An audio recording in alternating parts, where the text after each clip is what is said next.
국민의힘이 선출된 대통령에 대한 비판에는 지켜야 할 금도와 최소한의 품격이 있습니다.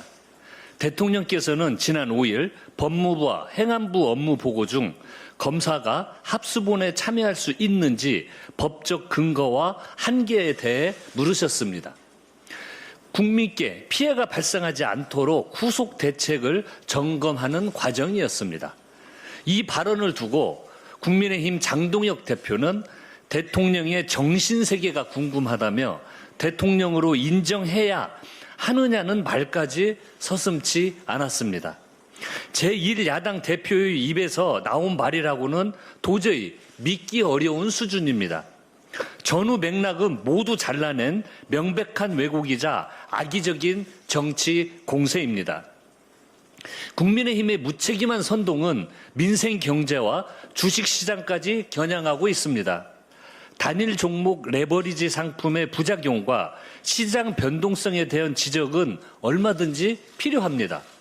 그러나 아무런 근거 없이 부정한 결탁, 주가 조작이라는 말까지 운운하는 것은 정책 검증이 아니라 마타도어입니다. 정부는 이미 상황을 예의주시하며 세심하게 시장 안정 대책을 챙기고 있습니다. 그럼에도 제1야당 대표가 아니면 말고식의 무차별적인 흑색 선전을 쏟아내며 우리 자본시장의 신뢰를 흔들고 투자자의 불안을 부추겨서야 되겠습니까? 국민의힘은 후반기 국회가 시작된 지 무려 55일 만에 겨우 원 구성에 협조했습니다. 그동안 장동혁 대표는 6.3 지방선거 이후 7월 말까지 무려 45차례나 올림픽 공원을 찾았다고 합니다. 선거관리 부실 사태에 대해 민주당이 즉각적인 국정조사 도입과 특검 추진, 제도 개선안까지 마련하며 진상규명과 근본적인 선관위 개혁에 나설 동안 장동혁 대표는 부정선거 음모론을 퍼뜨리는데 여념이 없었습니다. 민생을 챙겨야 할 국회를 외면한 채 음모론을 부추기며 아스팔트 정체에만 매달려 온 것입니다. 형사사법체계와 자본시장, 국민참정권처럼 우리 국민의 삶과 직결된 문제들을 정쟁의 볼모로 삼는 모습이 참으로 개탄스럽습니다. 장동혁 대표와 국민의힘에 엄중히 경고합니다. 국민께서 원하시는 건 건강한 토론, 건설적인 비판이지 저급한 막말과 거짓 선동이 아닙니다. 국민의 불안을 자극해 정치적 자산으로 삼으려는 시도를 즉각 중단하십시오.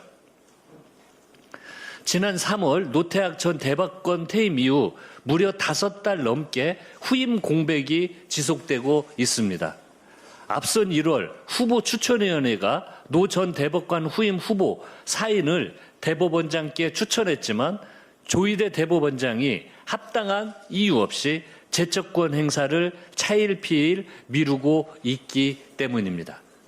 헌법에 따라 대법관은 대법원장의 제청으로 국회의 동의를 얻어 대통령이 임명하는데 조희대 대법원장의 제청권 행사 거부로 모든 임명 절차가 마비된 상황입니다.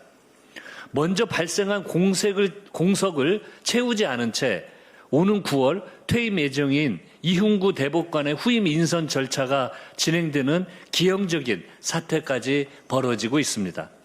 헌법적 책무를 방기하는 것이며 대법원장 스스로 사법 불신을 키우는 일입니다.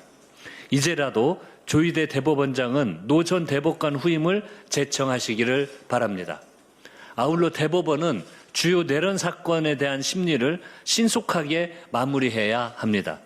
최근 대법원이 한덕수 전 총리와 이상민 전 장관에 대한 상고심을 전원 합의체에 회부한다고 밝혔습니다. 특검법이 정한 6.33 원칙에 따라 한덕수 전 총리 사건은 바로 오늘, 이상민 전 장관 사건은 오는 12일 선고가 기한이었지만 사실상 지켜지지 못하게 됐습니다. 전원 합의체 회부 결정이 내란에 대한 단죄를 지연시키는 수단이 되어서는 안 될 것입니다. 민주당은 국민과 함께 지켜보겠습니다.